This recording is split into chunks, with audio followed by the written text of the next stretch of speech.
wa mwanya mu Getsemane sinzowibagira. Yesu aho wabiruguya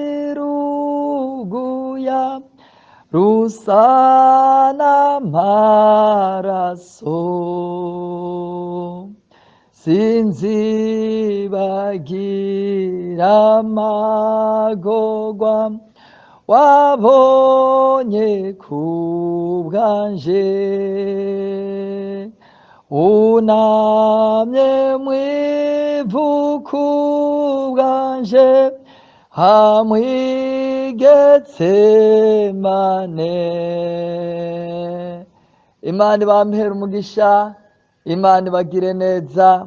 Urashobora kubandanya n'indirimbo yo mu Kirundi y'amajana 240.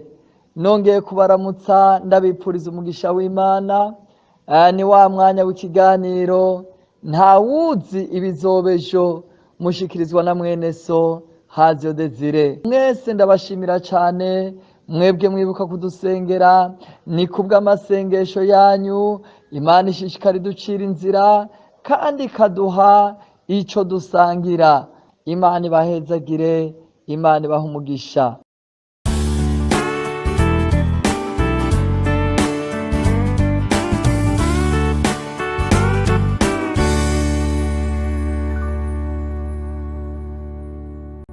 Uyu munsi hari amajambo akomeye tugiye kuganira, tugiye kuraba ikimazi ca Pasika. Usomye muri iki gitabo cyo Kuvayo igice c'12 ku murongo wa 31 havuga ngo, ahamagaza Mose na Aroni muri iryo joro nyene, arababarira ati nimukure hasi mujonjore, muve mu bantu banje mwe n'Abisirayeli, mugende muje gusaba Uhoraho nk'uko mwavuze.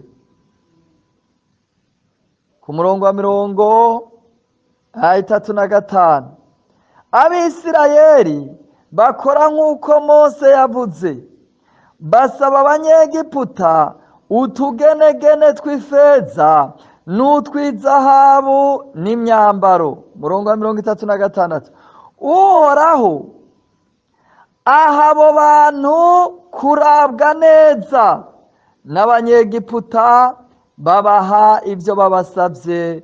Uko niko banyaze Abanyegiputa. Imana iduhana umugisha. Aya majambo tugiye kuraba iki kimazi ca Pasika. Turabona ngaha muri ano majambo dusomye, tubonye neza bahejeje gukora uko Mose yababwiye. Muri iri joro Abisirayeli, aho umwisirayeli wese ari, urugo rwose rwamaze kubaga. Uyu mwagazi utagira agasembwa, kandi twarabonye ngene bategerezwa kuwotsa, amaraso bakayasiga ku bishimaryango. Ico gikorwa bamaze kugikora, usomye neza turabona bari babwiwe yuko ngo barya vyose vy'uyo mwagazi, nta kintu na kimwe bata. Umutwe barawurya, maso byose ngo nivyo mu nda, ngo n'ibinono. Iki cari ikimenyetso ca Kristo Yesu tuzokwakira, akatubamwo n'ingingo zose. Amen, amen, amen, amen. Iyo tumwakiriye wese, haleluya, amaso yacu arahinduka akabona n'ivy'impwemu. Turabona witwa Petero yaba yicariye mu biro, akamenya ibyo Ananiya na Safira bamye barategura, kuko yari afise amaso, amen, abona kure, ahishurirwa, yari yaramwinjije. Haleluya! Birakwiye ko Kristo Yesu tumwakira wese. Amen, amen, amen. Ingingo zacu zikaba nzima. Haleluya! Ingingo zacu zigakoreshwa nawe.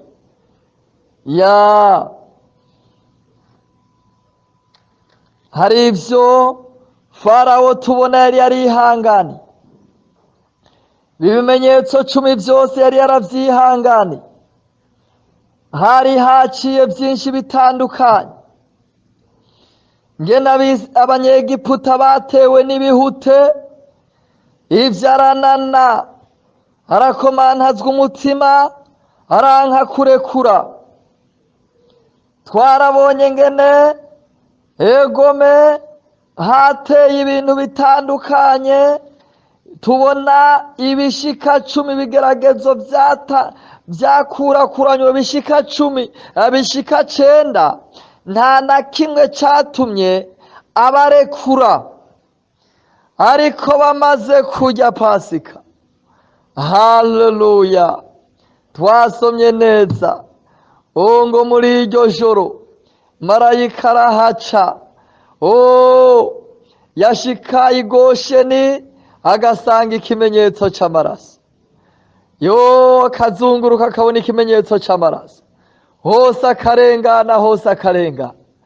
Mugabo muba muri Egiputa, kuko batahishuriwe iri banga, umwana wese w'imfura aca arapfa, igitungwa c'uburiza kirapfa. Ngo muri iryo joro nyene ntiyanarindira ko buca. Muri Egiputa aramarira gusa, muri Egiputa aramaborogo, muri Egiputa bantu bose bariko barakoma induru. Ariko i Gosheni hoho bari ahantu bariko bararya, bari ahantu banezerewe. Bavuga bati nimunyarutse, nimunyarutse, tugira tubandanye, tugira dufata urugendo. Igihe twamaze dukora tudahembwa, bigira birangire. Mana dutabare, Mana dufashe. Dusubiye inyuma tukaraba bakoreshejwe ibiteye ubwoba. Si rimwe si kabiri babakorera ibitandara by'amabuye, bafise intego ko bica bibica, ko bica bibahonya. Mugabo Imana ikacihagurutsa izindi nkomezi, ivyo bitandara vy'amabuye bakabitembagaza, bakabishikana aho abanyegiputa bashaka. Uwakenera umukozi yagenda muri Isirayeli agatora abashaka. Uwaba yavyaye muri Egiputa yakenera ababone, ashaka umugore akiri muto, ashaka umukobwa akuze, yaragenda. Uwabashaka kuturutsa cyangwa uwabashaka bungere baragira intungwa, yaca agenda mu Bisirayeli. Uwabakeneye ubuteka yagenda mu Bisirayeli, aho barakora. Uwo bahemvye udufungurwa agashima, uwo bahaye imyambaro agakenguruka. Ntiwarenganywa ngo ubaze. Baba mu buzima bugoye cane, ku buryo amarira yabo yaduze ashikira Imana, amasengesho yabo neza n'amarira biraduga bishikira Imana. Imana niko kururuka. Imaze kururuka, twabonye neza rero bamaze kurya Pasika, haleluya, ibagarurira amateka ngo muri iryo joro nyene, amen amen, Farawo arahaguruka ngo atuma ko Mose na Aroni, arababwira ngo nimujojore, nimugende ubu nyene, nimumvireho, mbira muri iki gihugu, Mana idufashe, Mana idutabare.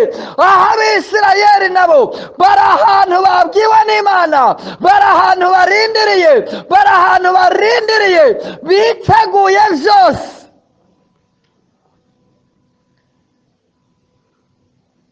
Pasika ibagarukanira amateka. Twabonye neza ngo Imana ica yururutse igikundiro ku Bisirayeli. Bamaze kurya Pasika, ivy'agakengego biba bikuweho. Bamaze kurya Pasika, Imana ikikora ikintu gisha, ngo icituma ngo barabwa neza, bagira igikundiro, ngo ico basavye cose ngo bakaca bakibaha. Ibintu vy'agaciro barabisohora muri Egiputa, ibintu vy'inzahabu, amafeza n'ibindi, ivyo barabibaha. Ngo niko bakomvye igihugu ca Egiputa, ivyo bakoreye imyaka irenga 400. Bamaze kurya Pasika bavyishurwa mu kanya gatoya. Amen amen amen amen amen amen amen, haleluya. Ndashima Imana ko ari Imana itirengagiza ivy'umugororotsi, haleluya. Nagomba nkubwire mukundwa, birashoboka nawe hakaba ari ivyo wagiye utakaza. Birashoboka ubuzima bwawe ukaba wabaye mu buzima bwo gutakaza. Iyo uravye uratakaza, iyo uvuze uratakaza. Ariko nagomba nkubwire, iki cibutso uku turiko twibuka intsinzi ya Kristo Yesu, ego mengene yaje kuducungura, adukura muri ubu buzima bwo gutakaza, adukura muri ubu buzima bwo kubura.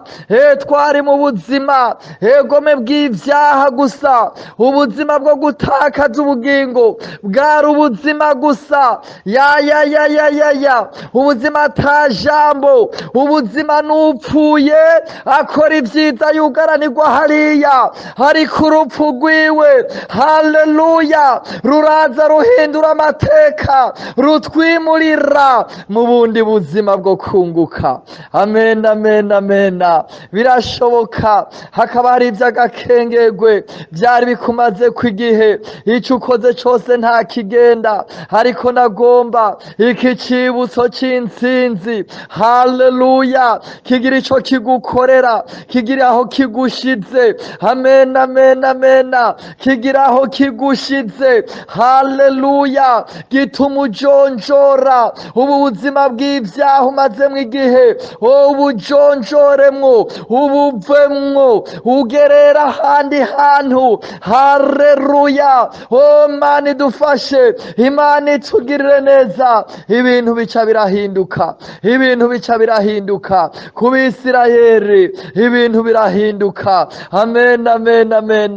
Ku mwagazi w'intungwa bariye kubw'amaraso, egome bashize ku bishimaryanko. Nagomba nkubwire, nabizigiye aya maraso y'umwami wacu Kristo Yesu, nimba aya maraso y'intungwa yarubahirije Abisirayeli, nagomba nkubwire n'aya maraso ya Kristo Yesu, haleluya, abayizeye, amen amen, bayahaye agaciro. Aya maraso, aya maraso, aya maraso niyazonatuma turengana isi, niyazonatuma twatirikire. Aya maraso, aya maraso niyatuma twemerwa n'Imana. Muririmbyi w'indirimbo 120 yaririmbye avuga ngo Uhoraho ambonye kwa maraso, ngo ntancira urubanza rubi, ngo ariko anyita ko ndi umugororotsi. N'aya maraso aduha agaciro. Birashoboka ukabuzi aho amasabune atandukanye adandarizwa, ivyo ni vyiza. Aho amavuta y'igiciro adandarizwa, ivyo ni vyiza. imyambaro myiza aho idandarizwa, ivyo ni vyiza, ariko nagomba nkubwira ivyo vyose nta gitera ubwoba abadayimoni, nta gitera ubwoba abadayimoni. Ariko nagomba kutahura ubu bushobozi bw'amaraso, haleluya, y'umwami wacu Yesu aduhindura abana b'Imana. Amaraso ya Kristo Yesu acecekesha akadukura kw'ivyaha vyose, amen amen, hagatuma twemerwa n'Imana. Pawulo yandikiye Abanyefeso 2:13 harango kuko muri Kristo Yesu ngo mwebwe abari kure kera ngo mwigijwe hafi n'amaraso. Tugiye gusenga Imana, nawe birashoboka egome hakaba ari ivyo wagiye utakaza, birashoboka egome umaze kurya amapasika menshi ariko utazi agaciro k'amaraso, utaramenya agaciro k'amaraso. Nagomba nkubwire mukundwa, wari ukwiye gutahura agaciro k'amaraso. Ayo maraso ukayabamwo, ukayirirwa mukayararamwo, haleluya, kuko muri ayo maraso n'uburinzi, amen amen. Muri ayo maraso ni n'umuriro uturira abadayimoni, muri ayo maraso amena n'ubushobozi. Imana ibampera umugisha, urera kandi uragororotse. Turagushimiye Kristo Yesu ko wemeye gupfa, amen amen, kugira ducungurwe. Warakoze Mana. Ndasengeye umuntu Mana, wowe nawe yipfuje kuba muri aya maraso, haleluya. Ivyo yagendeye mu bibi ni vyinshi, none aciye bugufi Mana, numugirire imbabazi Mana. Iyi pasi kigira himushize, urakoze, ndagushimiye, ni mu izina rya Kristo Yesu mbisavye, amen. Arico wotunganya, ushobora kurondera umukozi w'Imana kwegera akagufasha, cyangwa ukaturondera kuri 71 45 90 83. Imana ibahezagire.